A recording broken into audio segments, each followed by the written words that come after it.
more excuse for bands that play there. I don't give a fuck about the Denton scene or cleaning up the vomit I inject from looking at any of their fucking faces. I don't give a fuck about Beaver and their half-brain guitar player Paul. I don't need to get $5 rim jobs from Noogie to fund their tour van repairs. Nobody gives a shit that 20 years later Richard Haskins is still wearing his mom's fucking panties. If anyone in this sewer sludge we call a music scene is fucking offended by what I gotta say, just remember, kids, I'm giving no fucks today.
Welcome to the Inner Geekdom Podcast, a casual podcast about geek culture.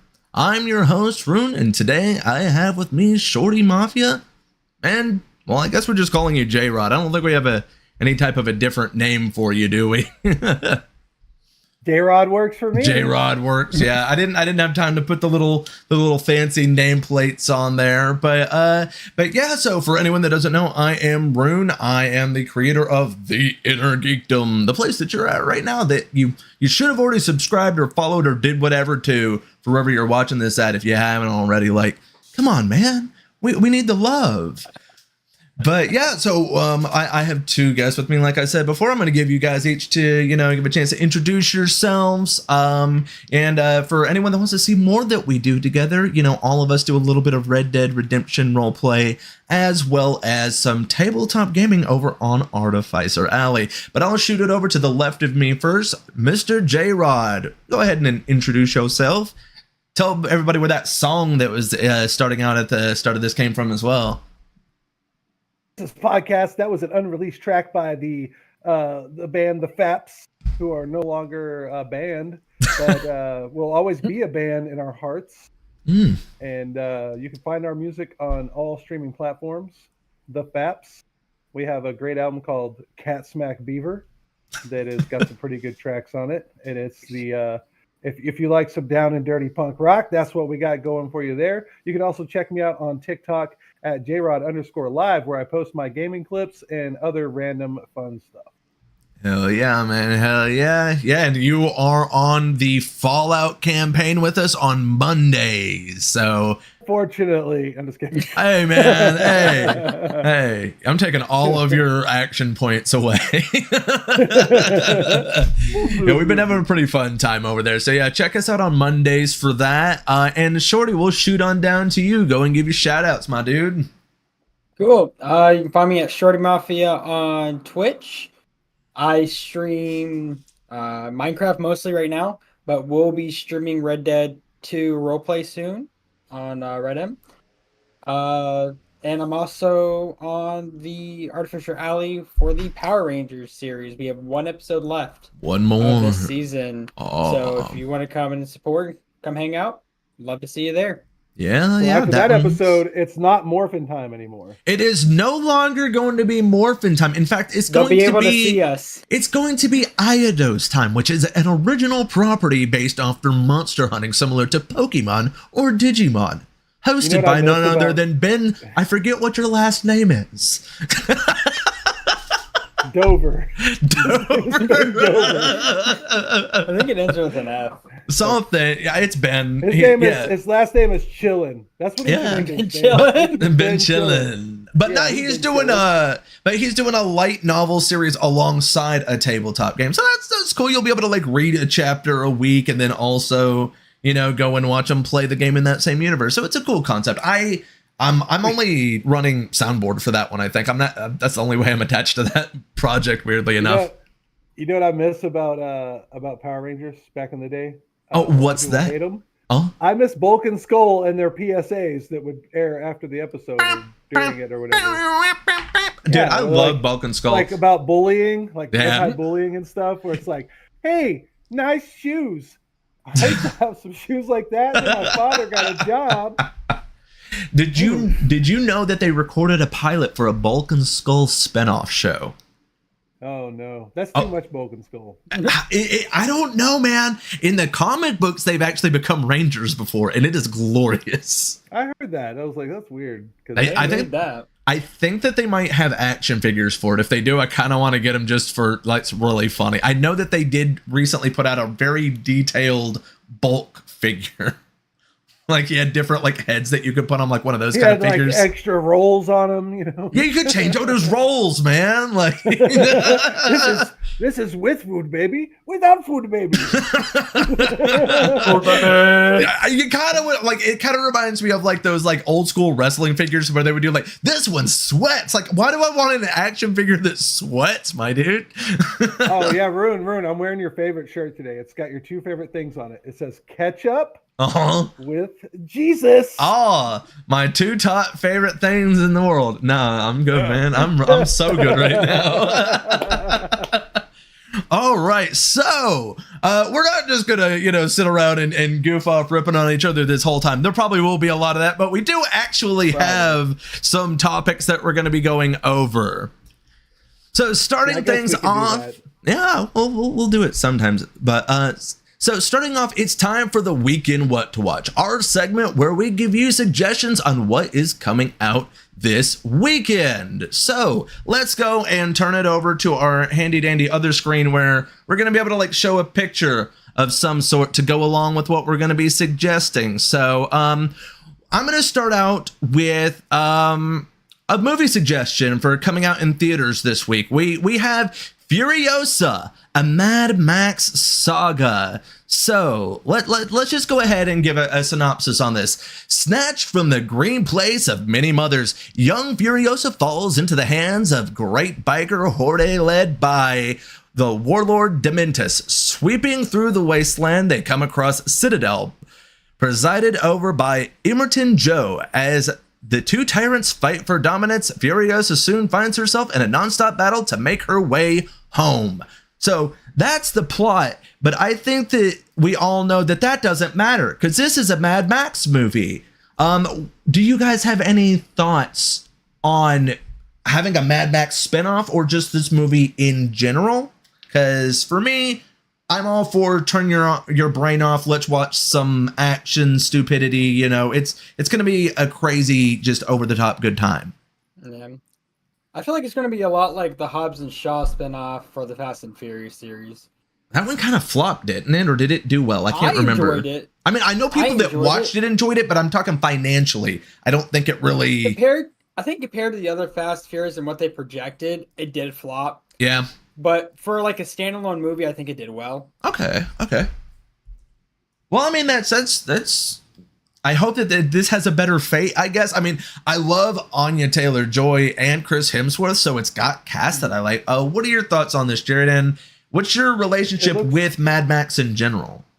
I mean, I grew up watching the Mad Max and Mad Max Beyond Thunderdome and all that, and I've seen all the movies up until this one. Yeah.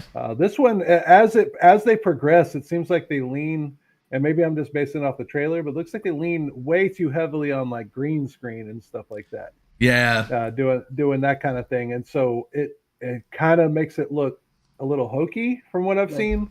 Right. And I think part of the allure of the Mad Max movies that I liked was a little bit of the low tech atmosphere of it. You know, like he had the Ford Mustang basically called up, and the landscapes were a lot more. They felt more real and more gritty and stuff like that. And these ones feel like they're like acting inside of a watercolor or something. It's really weird. A lot more CGI. Yeah. Now I can definitely say where you're coming from because they've definitely kind of taken it and made it heavy metal 2000. They're trying to go as like rock star as they can with it to a almost comedic degree, which there was a lot of that in the original, but like you said, with the more practical sets, it still had that grip somewhat on reality. When you've seen vehicles, they were at least a derivative of a vehicle that you've seen before, although there are some really cool vehicles that they make for these new Mad Max movies, but it does almost feel like a split in the universe where it's going in just like a very like almost Transformers. We're just trying to make explosions type direction. Yeah, I like the guitar guy in that first one that came out. That one was great. He's like shooting flamethrower at his guitar, and then like being a musician, I'm like looking at him like he's not even playing that. I 1000% can see that with you. He's like, no, not real. His fingers would be in different spots right there. Oh, that doesn't check out. He's clearly he's playing like a dissonant chord, and it looks like he's just playing one string. All right, so is this something that you guys think that you're going to see in theaters? Do you think you're going to just wait until it's a streaming service, or do you think you're just never going to watch it? Where are you at with this one? Streaming. I'm waiting on streaming services. Yeah. I mean, go ahead. I would say that I am. I would say streaming services unless somebody asked me to go with them. I would go. Yeah, that's. Yeah, I wouldn't go out and like spend my own money to go by myself. But if I would spend my own money like to go with a bud or something. Though. Yeah, because I'll go to the theaters just by myself. So, I have no problem with just saying like, I'm going to go and see that no matter who is around me that might want to go and see a movie. This is one. Yeah, I would definitely have to have somebody that was like, hey man, let's go and watch it, and be like, yeah, let's do it. So I feel like that's I'm grabbing my raincoat. I'm going to go watch a movie alone.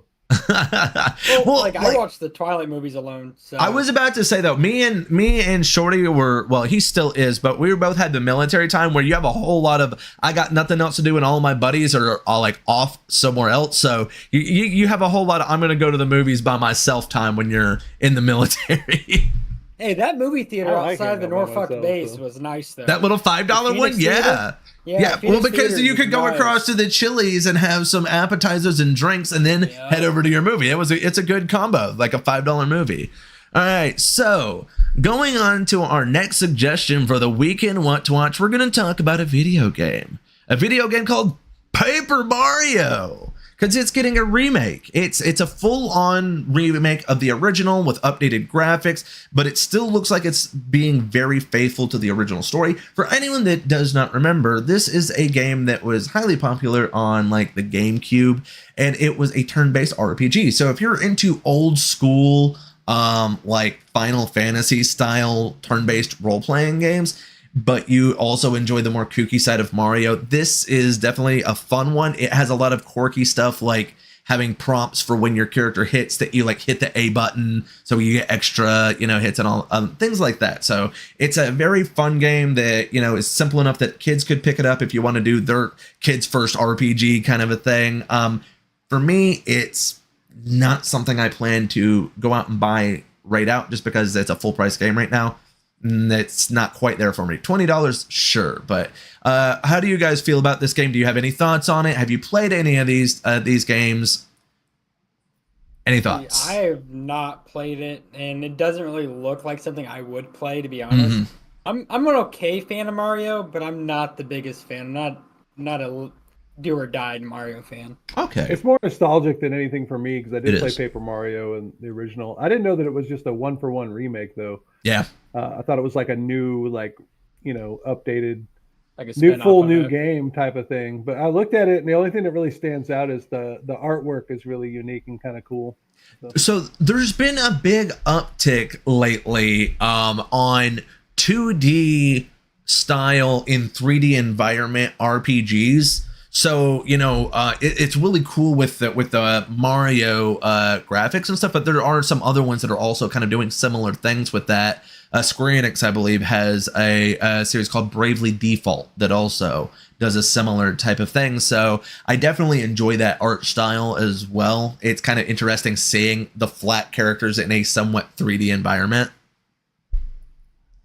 And the artistic direction of a game like this is going to be a big factor if I will play it, simply because if I'm going to be looking at it for how many hours an RPG is, because that's going to be like 60 plus hours for an old school like RPG. So it's got to be something you're going to enjoy looking at.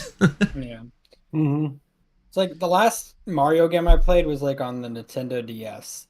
So Well, my girlfriend is like super into Mario games, so I don't know if this is one that's on her radar, but like most Mario games she grew up pretty heartily being on, so I don't know if this is going to be one that's going to end up in our house. It very well might be.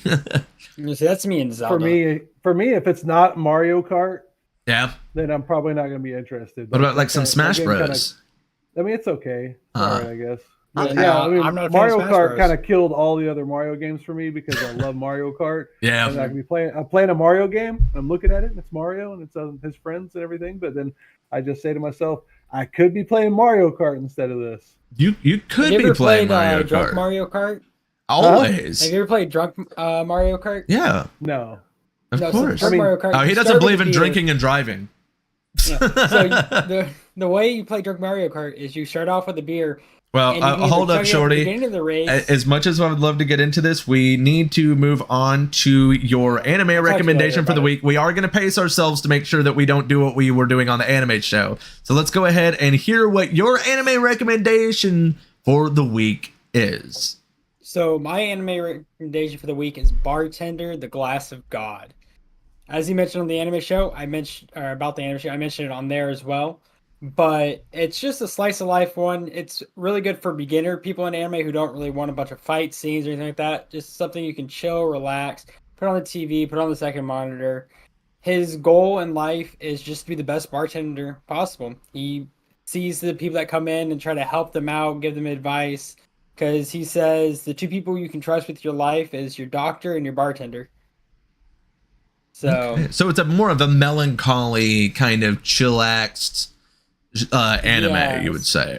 Yeah. So yeah, and the animation is really clean. So for people who are like long fans of anime, like you are, Rune, It's something very appealing to the eye, and Right. it's something super simple, and you don't have to have a whole lot of backstory for people who are newer to anime, such like Jay. So for somebody who's not into anime at all, right? mhm. What's something that's non-anime related that if they were into that, they would be into this? Because that's kind of one thing that If you're tried to- into any of those like cooking shows, almost, I would like, say artisan bartending, honestly. There's people that Yeah. are really into mixology. so if you liked what was that bar show where they were like doing Bar come in, Rescue. you like Bar cocktail Rescue. with I would 1000%. Oh, I'm not. That's not the tone though. Is the problem because I would No. 1000% watch a Bar Rescue anime. Like I would be I would all too, about that. But it teaches you like actual mixology. It Yeah. takes you step by step through the different drinks, what pairs with what, how to make a virgin drink. I did that because, like, in all honesty, I did watch a lot of Bar Rescue, so I got really into like that kind of side of things. I know that's an awful show too. It is just pure brain dead kind of nonsense stuff, and sometimes you need that, but they do go into like the science sometimes of bartending, so I think that this might appeal on that side for me. But you know, the angry Italian guy that's going on and, you know, telling people to get out of the kitchen and stuff, sadly I don't think will be on this show as much as I wish. So we got a question from the chat. Are we talking 1,000-Year Door? Ah, yes. No, we're talking about what's this? Is bartender something? Yeah, bartender, the glass of God. Yes. Well, we were talking about it, but that's gonna kind of, well, unless you have anything else you'd like to ask Jared before we wrap this segment up. That was the way I wanted to present it because I don't watch anime. Right. And so a lot of stuff that I do like, I like to compare it to something else that I am into. So if you, right? Like, I think the best thing is like if you have the mentality of like a squeakeasy where it's like the music, the relaxed environment, cool bartender, no drama, anything like that, and you just want something to watch. Yeah, so he does work in a speakeasy in some of it. I thought you said squeakeasy, and I'm like, I've never heard of that. Is that like a Ah. quieter speakeasy? I mean, sometimes I squeak easy. But yeah, no, if it's a really good anime, if you just have some time and you're just trying to relax, not get too involved in something. Yeah. I can see Nice the slice appeal of of life. that. Sometimes I enjoy like the more chill slice of life, so maybe I'll try it out. I don't know. Kind of been rewatching through Fairy Tail, so we'll see if I've got the time. All right, so yeah, It's that's not One gonna. Piece. Oh yeah, well that's going to be wrapping up our weekend what to watch. So now I get to change to the other screen. You can see our faces bigger here for those that are watching this and not just listening. Now we get to move on to another topic because we got a few of them today, people. Here we go. Electronic Arts has recently been delving even further into featuring ads in video games. They have been experimenting in the past with the practice with adding ads for their product, The Sims 4. But with video games becoming more pricey and mainstream, more and more companies will likely look into implementing ads into their products. One market that is already heavily featuring ads would be mobile games, but at what point are we gonna draw the line? Let's discuss. So, ads in video games, guys. Does anyone want to kind of throw their hat into the ring first of how they feel about this topic? You know, how do you feel about it? So I play a lot of gacha games, and that ads are very prevalent in those games. Yeah. Because you can like watch an ad to get an extra roll, to get a part for another character, to get the character for more progression. And so that's something that's been in that type of game for a long time. And I don't mind it when it's that way. I don't like when you're playing a game and you're playing it for 5 minutes and then you try to continue and an ad pops up. I hate those types of games. Yeah. They're annoying. You shouldn't be forcing an ad on me. I've already purchased or I've already got the game from the Play Store from you. You're already getting my time on it. Why are you spamming with ads? If you put a little thing, hey, if you watch this ad, you get 25 gems, then cool. I will click that ad, watch it, get my 25 gems. You get a profit. I get progression. We're both happy. It's not shoved down my throat, and it's something we're both like willingly partaking in. Yeah. Do this. So, like, let's say you were. I know you're probably not that big into sports games. Maybe you are, but let's say you're playing Madden and you're like, it's 3rd down and 2. And it's like, bing, and it just stops and it goes, watch an ad to get +5 throwing accuracy. I would hate that so much. Yeah, no. It would drive me nuts.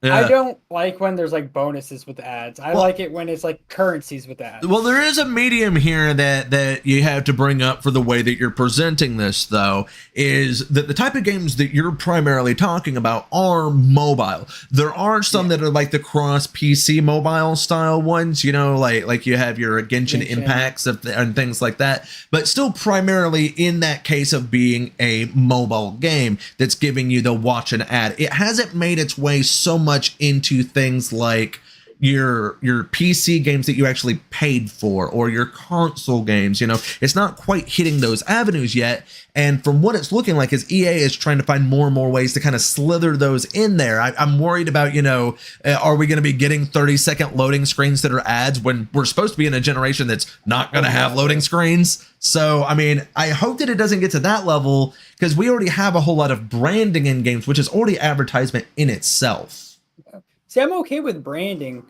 Those ads are fine because that helps a lot of production companies even make the game, mostly when they're smaller production companies. So I can agree with branding. So I see a Coca-Cola sign or a Pepsi sign somewhere in the background. Cool, that's fine. You know, like when we play 5M, and we've been in a couple servers where it's technically not allowed, but you go in there and they got Snickers and Kit Kats and Sprites and Coca-Colas and all that stuff, and instead of just water and, you know, GTA 5 brand stuff in there. Yeah. So that I'm totally cool with. Like if I'm playing a game that's like, you know, you're in the streets of Tokyo and I then could see that. go into a gas station because you have to have drinks and stuff for power-ups or whatever. Right. And then like you go in there and it's a Gatorade, or you go in there and it's a Subway sandwich, or it's whatever. A power sweat. I think that No Black power Rose sweat. brings a great element That's to it, a though. I think So, Black Power Rose is Sweat's bringing a good over there, element so. to it, though. If they're gonna do this, they need to do it like straight up like Wayne's World, where they like look at the camera and wink while there's yes, Coca-Cola. You know, like I want them to be very obvious with it, a little cheeky at times, like at least almost a little God, what was the Duke Nukem with the humor? If they're gonna like kind of sprinkle in the ads in that kind of a manner, you know, like it almost needs to be like you're in on the joke kind of thing. Yeah. At least that would make it more palatable in some ways. Because I understand with sports games, it's far easier to do that, though, especially when you're looking at something like, because you're already used to doing that in sports games anyway. When they're like, "No, it's time for the Sprite replay cam." Right? Yeah. You know, Or like if it's halftime, throw in an ad at halftime. Coca-Cola halftime show Yeah. brought to you by the new Coke Zero. You know, that would kinda... make sense. But like Now- mid plays, I don't think that'd work out. I will say that I could see But it. if I'm playing Star Wars Battlefront, I don't want it like all of a sudden like Luke Skywalker's like waves his lightsaber around in front of a Coca-Cola billboard, you know? Right. Like, I don't know. That'd be kind of funny. Just billboard in the sky. I can rockets. kinda immersion breaking. I can see it in the more freemium games, I think is the term that they use now, though, where like you literally are paying nothing to play the game, but you can do the paid version and the ads aren't there and you get like extra stuff for it. I can kind of see that because it's like they have to make money somehow. So there are those types of games. Yeah, so I can see it to a certain point as long as they're not like slapping you across the face with it. You know, I don't mind watching an ad to help the company out. You know, I know that like me and Jared have like paid money just to keep servers open and stuff before, so it's not like we're not willing to throw the money at the thing that we appreciate. It's just when it's an underhanded kind of annoying thing that they're doing with it, kind of changes. Or like if it's a banner on Slows the down bottom or gameplay. something. That's my big deal killer. Yeah, It slows yep. down the gameplay. You know, or it just totally breaks the immersion. Like Right. I would even be okay if there was like in the menu before you start playing, it's like, hey, you could get some extra items, and if you want these like digitally created assets, like a new coat or a hat or a sword, you can actually go watch these ads and get points towards that. Now, Like, I that would be watch fun some ads for some me. swag in a game. I totally would. Skins for wins. Yeah, That's cool. exactly. Like I just it- don't want it not to giving you a interrupt my competitive- gameplay. But if I just gotta watch some ads to get some swag for my character, it doesn't. I don't. As long as it's also not, like where they win the game by watching the ads. That's annoying. No, pay to win or ads to win. Yeah. I don't really like those types of games. So Exactly. But cosmetically, yeah, go ahead and give me like a big old Mountain Dew jacket or something. I'll watch the ad. You look at Fallout, for example. They have a store when stuff comes out. You can get different. Oh yeah, Bethesda did that with Skyrim as well. Yeah, they did it for their modding series. Yeah. So that side of it. So like if you could watch an ad and after it gives you a certain amount of points per ad, and like each day you can watch a new ad.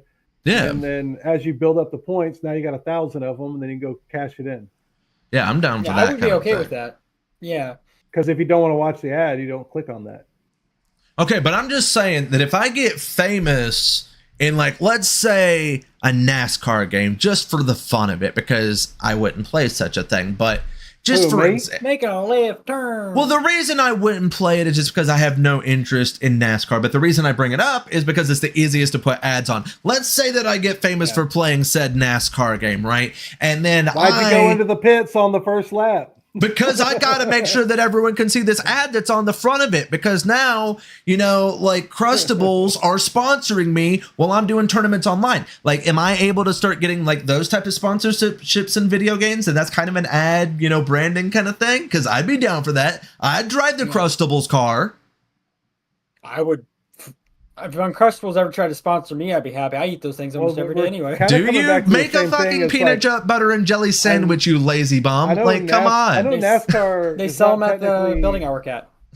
Yeah. I know NASCAR is not technically like a traditional sport, but it still falls under that idea that I mentioned with football and basketball, is that we're already used to being inundated with ads in football and basketball. And sports. And NASCAR is no different. This is very true. Sponsorships are everywhere there. Yeah, the sponsors are already on the cars in the game. Yeah. So, you know, Pennzoil and whatever else.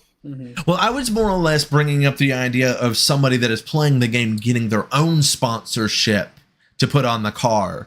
If you kind of get what I'm saying, like a famous like streamer, like if that was a thing to where people could start getting paid for, like I said, like let's say PewDiePie goes and gets sponsored by Crustables and he puts it on the front of his NASCAR and starts racing it. Like I'm just saying maybe that's an avenue that people could go down as well. I'm pretty sure like Ninja's done stuff like that. Has he? Like Fortnite. It doesn't sound out of the realm of possibility because a lot of stuff you could import images, so it would make sense. Yeah, I'm pretty sure he's done that with like Fortnite or some other games where he's like put a logo somewhere on his character and it's gotten paid to play 8 hours with that logo on his character. Well, for anyone that wants Herbert Buckman to run around with an ad on him, please contact me at Geekdom. We go into Red M. We're like walking around in Red Dead Redemption 1899. I've got like a freaking Snugglesoft brand logo on the back of my jacket. Hey, you can get away with the server we're on. You could probably get away with a Coke one because you can buy cherry cola. That's true. At one of the stores. We'll put ads in front of Moose Knuckle Lodge. Contact us at Geekdom. I'm gonna put a sign in front of my house that says, "It's like, did you know your car's extended warranty has expired?" We would like to contact you about your cart's extended warranty. Your cart's? Your horse warranty. Yeah, it's getting up there in age. It is. I gotta start training a new one. I know. Oh, Shadowcat needs a warranty. I better call them. All right. So, any more thoughts do you guys have on ads and video games? Anything else you could think that we've not really scrubbed over that might be an angle that we could look at this? Because it feels like we've kind of figured out how we feel about ads in video games. I've got $1 million idea, actually. What's that, J-Rod? I'm going to make a video game that's called Just the Ads. Just the Ads. And it's like you put your disc in your PlayStation 5 or whatever they have now. Yeah. And you're like, power it up, and you're like, I'm going to play just the ads. And you load it up, and it's just commercials, right? I'm pretty sure PS5s don't even have a disc port. You sit there with your... Some do. Yeah, download it then. And you sit there with your controller and you watch commercials. Somebody would buy it, though, is the thing. Because they're like, look at the things that people are buying anymore with video games. They're like, I'm going to go and buy the pressure washer video game. I'm going to go and get the one where I unclog toilets. It's the I play Farming Simulator, so... I ain't got much room for that. It's a TV on your TV, right? So it's like a table with a TV on it. Yeah. And it just plays ads. Can I at least like get the DLC where I can choose who's sitting next to me in the video game watching the ads? And for the dopamine rush Uh-huh. of being a success in the game, every once in a while it'll pop up a little thing on there that says you're winning. Oh, do, do, do, do, do, do, That's funny. Somebody would buy it though, man. If you made it like a quarter on Steam, you'd probably sell like 1 million copies. You know, Like, I have a #1 score on just the ads. You gotta make sure there's a Steam added in there, though. right? All right, so that pretty much wraps up how we feel about ads in video games. Let us know how you feel about it in the comments wherever you're watching this. If you're watching this live or watching this later on YouTube. But yeah, so we're still not done. We got another topic, everybody. If you thought that we were going to leave that easily, you know, we're here to annoy you even longer. Yeah. Oh, yeah. We are ride or die annoy you. Oh, yeah. That's what we're about up in here. All We right. take that angry little man inside your mind and flick him right in the ball sack. Oh, no. All right. So, music is an important part of our day-to-day lives. One way it connects is by featuring topics that appeal to certain demographics. Well, we're a geek culture podcast, so what are some artists that you can think of that draw from nerd culture?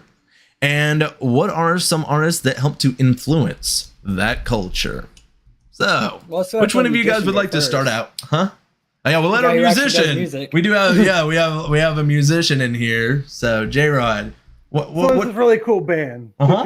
that pays homage to everything that is nerd culture. Uh-huh. And if you never heard of them, and if you can stand to listen to ska, they are adorable. The singer is actually the creator of the show Yo Gabba Gabba. I know some of you dorks are probably old enough that your parents put that on TV for you and you watched it as a kid. But so for me, it's like something new. But anyway, the singer created that show, and that band is called the Aquabats. The Aquabats are also famous because their drummer originally is Travis Barker from Blink-182. That was Yes. before Blink-182. And they're just like a goofy ska band. It's kid friendly. It's something you can listen to in the car. They talk about Star Wars stuff. They talk about pizza day at school and how fun that was. Just all kinds of good songs. I would honestly suggest you start from the beginning and listen to like the early albums, like the Fury of the Aquabats or the Return of the Aquabats, the stuff back when like Travis was in the band. And then as they progress, they get a little bit more new wave sounding, a little bit more electronic and stuff, but still ska. It's just more like Devo, I guess. Yeah, you would compare it to. And it's just a lot of fun topics for songs. Like he's got one where they make fun of new metal bands. It's called "I Fell Asleep in My Arm," and each part of the song is like a different new metal band. Yeah. And so like it starts out with like Korn, and then it moves into Rage Against the Machine, and then it goes into Limp Bizkit. You know, because they're like, corporate America makes pencils for the man with the left hand. Corporate America makes pencils for the man with the right hand. But what about the man with the numb hand? So, is there anywhere that they were featured that people might know? Like, I'm pretty sure that didn't they do a lot of like old school like Adult Swim back in the day? I think they might have been like cameoed on there at one point. They do have a show called The Aquabats as well. It's like a cartoon, I think, and then they have a live action version, and it's kind of like a Power Rangers kind of thing, I guess, because they're in tights and stuff, and they run around and fight giant monsters. Jesus. And they also incorporate that into their show. So they'll have giant foam monsters come out. They kind of look like the same thing you'd see on Yo Gabba Gabba. Yeah. And they'll fight it on stage during the song. And like That's pretty great. karate and all that stuff. So yeah, if you're into like cheesy, hokey, like 80s style action kid shows and stuff like that, like they just absorb that culture and spit it right back out at you. It does sound like they would be a very fun band to see live. Like it's Yeah, I could say I've seen them live. It's great. yeah. And it's a kind of show you could take, like if you have kids that are getting into music that are younger, like even like 7 or 8 years old, they do not do anything adult at their shows. They're not cussing or like, how we fucking doing tonight? Let's fuck this place up. They're not like that. They're like, how are y'all doing? This song is called Lovers of Loving Love. You know, like, just really goofy. I mean, I know that it's not the same, but I do enjoy like a goofier kind of a band that does like goofier sound, you know, like Ween or something like that, or you know, That's yeah. If you like Ween and stuff like that, you probably like Aquabats. yeah. So that's I don't know a lot from them, but I do know some from them. So I'm definitely gonna have to like listen to them some more. Shorty, what do you think? Is this a band that you have heard of, or one that sounds So appealing? I've never heard of them, Mm, but it sounds hilarious. So after the show, I'm going to be pulling up YouTube and looking them up yeah. because that just sounds funny. Because I do like ska music, so it's Right. always Right. nice to find a new artist in the genre. Yeah. And that's one thing that I do enjoy with bands that are delving into in a part of like the geek nerd culture is there is that quirkiness to it that you kind of have to throw aside the trying to be cool and just embrace your goofiness, which in my opinion makes you cooler in the first place. And like one of the ones that one of the bands that I enjoy for that, and one that I'm wanting to bring up is the Gorillas. I personally love the Gorillas, and I think that with first off, well, them being animated first already brings them very close to what's going to appeal to a lot of like nerds and geeks anyway, because that's just cool. You don't see that too often. There's been some that have done it as well. You know, you have like your Daft Punk, who's also I would consider like pretty well ingrained in nerd culture, especially since they had a whole anime. So, but with Gorillas, I think that they have a really funny, weird connection to something really nerdy. And for anyone that didn't know, they introduced the world to Del the Funky Homo Sapien. well, yeah, that is also true. But one thing that is kind of interesting, if you haven't kept up in the last few years, there was a bit where their bass guitarist was in prison. Like, because if you don't know, their music videos actually continuously tell a story. You can watch them in order, and there's a story that they're telling. And so the bass guitarist gets put in prison. So they had to go and get someone to replace him. And it was none other than Ace from the Gangrene Gang from Powerpuff Girls. So they actually got a character from another cartoon to be their their bass guitarist for about half a year to a year. So I thought that that's a really cool connection to geek culture and shows how well connected they are to it. Yeah, I didn't know that. I would have wanted that octopus from the Hanna-Barbera cartoons to play guitar. Man, I love He could play he could play 4 of them, right? The octopus, they have 8 arms, right? They could play 4 guitars. That is Well, technically, he pretty would intense. need 2 of them for legs. Yeah. So. Not if he's underwater, baby. Oh yeah. Oh man. So Shorty, what you got for us though? I'm sure that you've got a nerd band that you would like to, or a musician that you would like to bring up, and then we'll just kind of riff a bit and bring up some other artists we think that are well ingrained within nerd culture. Yeah, so whenever I think of like nerd culture and music, my brain automatically goes to League of Legends. I'm Okay. a big League fan because they have the Pentakill band, Mhm. but they also release different artists like Imagine Dragons for their World Championship games that they do every year. So from 2014, the year I graduated, Imagine Dragons came out with the song Warriors, and it's one of their biggest songs specifically for that competition. Yeah. Imagine Dragon D's nuts. Yeah, that's- But, you just cannot help yourself, can you, J. Rod? Nope. But Yeah. that's the first thing when I think of, because one, they have their own band called Pentakill, Yeah. owned by Riot, but they also lease out other artists for their championship every year, and they Yeah. have great songs. Like, I don't think there's one song they've put out for their world championship that I've disliked. Yeah. And they do play on repeat a lot when they get released. The animation's really good for it, and it's just something that's always stuck with me probably since middle school, Yeah. that League and music. I can understand because like the music that is in video games is so influential as well. Like so many bands I've picked up just because of like a video game I was playing. I mean, come on, anybody that played Tony Hawk or Jet Set Radio or anything like that, you know, or any of the Need for Speed games, like they're just popping with all sorts of different types of music that has kind of ingrained itself into a lot of what people think of when they think of video games music. There's a lot of bands that got they like quadrupled, if not 10 times their popularity, just because they got on those Tony Hawk games. Oh yeah. You know, like what was it, Goldfinger or whatever? Mm-hmm. And they got then real popular because they had Green Day did for a little bit. Well, Green Day was You're right, already yeah, popular yeah. though. No, Yeah, but all they the they time. get a spike during the game releases. I love that song, by the way, Jared. Superman. Yeah, I bet you do. You leave me alone, man. People are always making fun of me for this stuff. Like, oh, quit just playing yourself in the Power Rangers game. Oh, we get it that you like skateboarding. Oh, just mean to me. Hey, I don't judge. Do whatever character you want, man. Yeah, I'm yeah. just saying it makes sense that you would like that song. That's all I'm saying. Like the other day, we were talking about Bjork, and I was like, I was listening to Bjork the other day, and I started thinking, Rune would just love this band, and you're like, I do.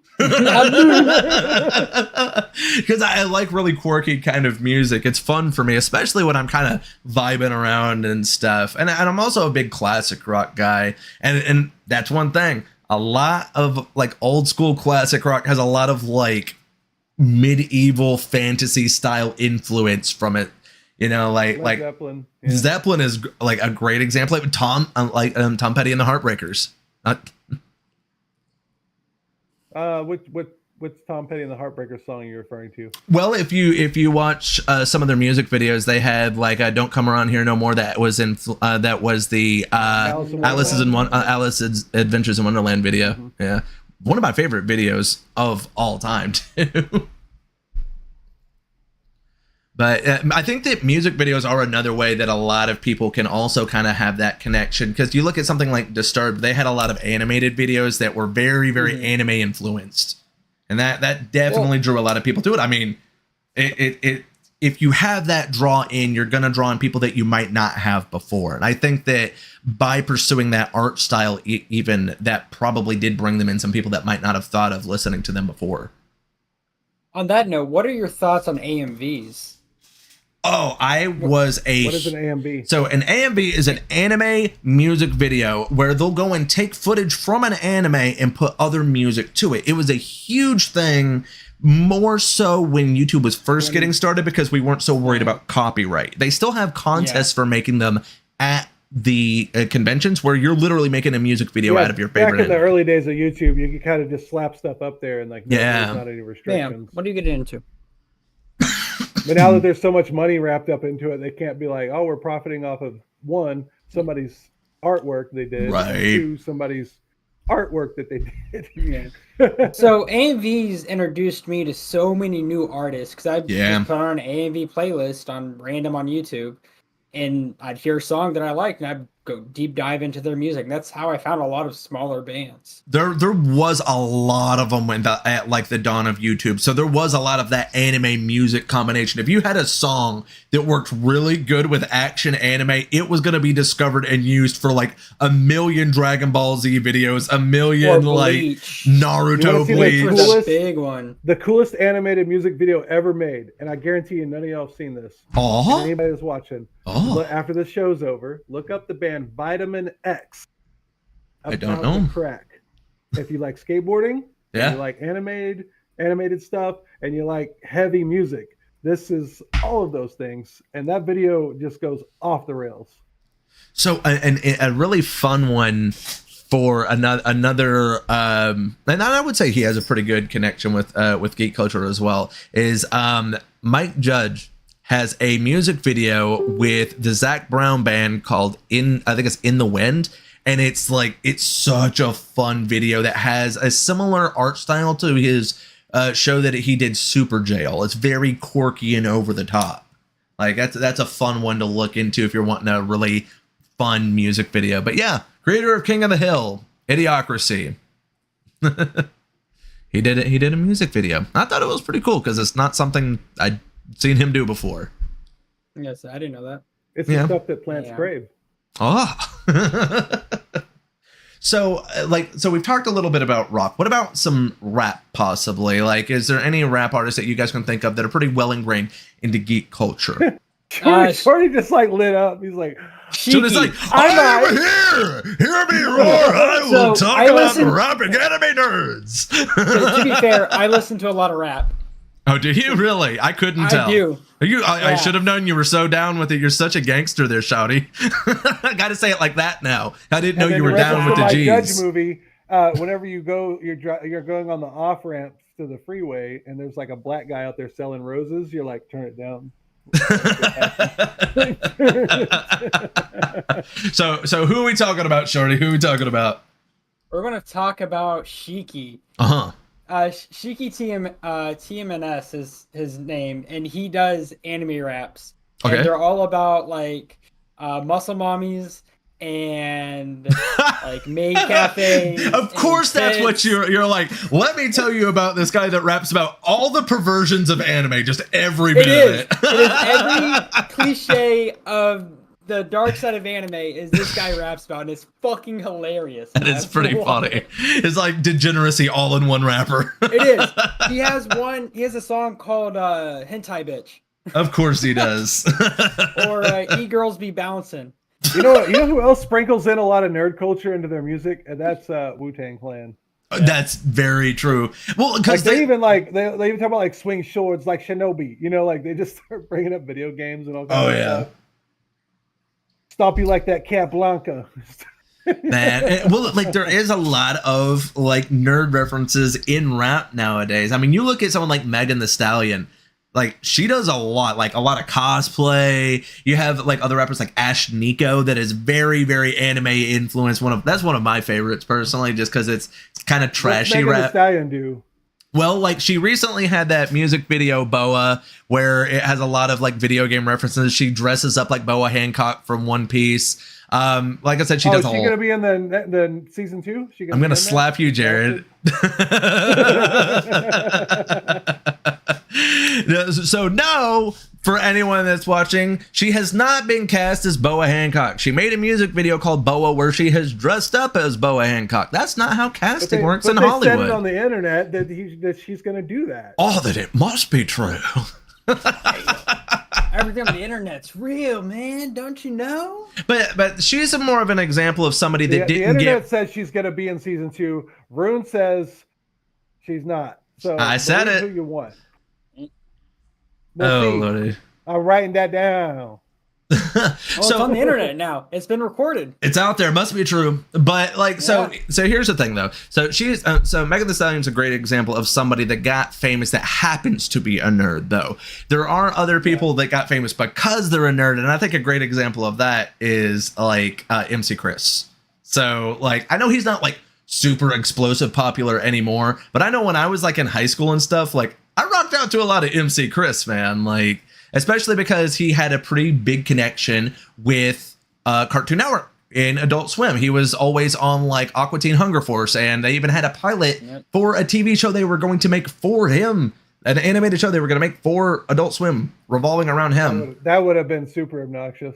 You can go and watch the pilot. It's still on YouTube. I'm still on YouTube actually. It's like maybe a 5-minute pilot, so it's not long enough that it's going to get too obnoxious for you. It's still worth the watch to see kind of the vision for what they had. But yeah, so I think that he's a great example of like somebody that kind of uses the nerd culture to kind of be essential to their music. You know, like you look at something like Flight of the Conchords as well, that is kind of very in a specific, you know, genre of, you know, they're not referencing specific nerdy things, but they're doing kind of things that are goofy to that culture. You know, people that find those types of things funny. Yeah, and if you haven't checked out the David Bowie episode of Flight of the Conchords. Yeah. We also have like the Gond. It's GAWD. Yeah. He started off doing anime raps through history. So he would just take time frames and connect them all together through a song, which is really cool. Yeah. Early 2000s, and now he doesn't do that anymore, but he still references a lot of animes and cartoons and just sitcoms and stuff like that in his music, which is really cool in my opinion. I dig it. Well, I mean, and then you can also go even as far back as the Beatles and the Yellow Submarine, the very first anime. I just want to see Shorty's head spin around 3 times. He looks wrong. Very wrong. You know, the best anime of the 2000s was King of the Hill, though. You can't even deny that, Shorty. Yeah! And the best character was Boomhauer. He had the most beautiful voice. Uh-huh. Oh, man. Oh, but We yeah, had a guy I used to live next to who talked like that. Which oh, was that's funny. the worst. Oh, if you grew up in Texas, you definitely had a guy on your street that talked like that. Well, it was Oklahoma. I grew But up yeah. in Tennessee, and there's a lot of those people around here as well. But yeah, so any other artists that you guys would like to bring to light before we kind of end this podcast of like nerd influenced or influenced nerd culture musical artists? Nude culture. Not particularly that involve at least the anime world, but if you enjoy things that are kind of like, if you like nerdy stuff, you'll probably like his music. Jake Hill. Jake Hill he's also a rapper, but he does more of the dark, somber, depresso espresso type of rap. You want to get really, really throwback? Look up Voltaire, Sexy Data Tango. If you're a Trekkie, yeah, that's the dude. I love Voltaire. Anybody that grew up watching The Grim Adventures of Billy and Mandy was introduced to Voltaire, and if you were like me, you went down that rabbit hole. I admit, I love that, and it's such a that's a very kooky style of music, and he had a song with Amanda Palmer of God, what is the name of that band? I can almost pull it off the top of my head. Amanda Palmer is the name of the singer. It was the Dresden Dolls. The Dresden Dolls. Oh, the Dresden Dolls. Yeah. Yes. Yeah, they did a song together that is pretty fun. It's like a back and forth duet. It'd be funny if it was Robert Palmer's daughter. So they also did a song called "Stuck with You." Yes. Yeah, that's what I'm talking about. That's what they did together. Yeah, Stuck with You. It's a back and forth between the two. It's a very like cute in the like we're gonna like murder each other gothic kids kind of way. It's very Voltaire, and you know, I mean, I enjoy it. So I'll put one more out there. Post Malone. Dude paid $2 million for a Magic the Gathering card. Like it doesn't get like more nerdy than that, my guy. Like that's pretty nerdy. that's more nerdy than I could ever be. I'm too cheap for such a thing, even if I was rich. Well, that's the same thing with that shitty ass boxer dude who did the Charizard one. Oh yeah, where he had like the first edition like as a necklace. Yeah, it's like it's $1 million Charizard, and he wears it as his intro to his fights. But doesn't case or whatever, like a special case made for it? Yeah, he did. It's actually into a necklace. That's what I'm saying. I mean, that's nerd swag, though, man. I think it'd be funny if you were like so F you rich that you go and you buy this one of a kind Magic the Gathering card, and then you just rub your sweaty armpit on it. Dude, Black Lotus. You just make like 1 million nerds pass out when they hear about it. It's like, oh. Well, it's like you know those people who take those cards and turn them into like 3D things by cutting copies of them? Yeah. Someone did that with a Black Lotus Magic card. Why? All right, so explain what a Black Lotus is to Jared in the audience, because they're not gonna know. They're not gonna get that reference, shorty. So Black Lotus is, I think, at the time, with the exception of the ring set, the most expensive Magic the Gathering card. I think I've seen one once. Like, so if I'm just pulling this up on eBay right now, for a signed PSA 10, so the perfect condition, the card is currently worth $168,500. That gets you a real nice speedboat.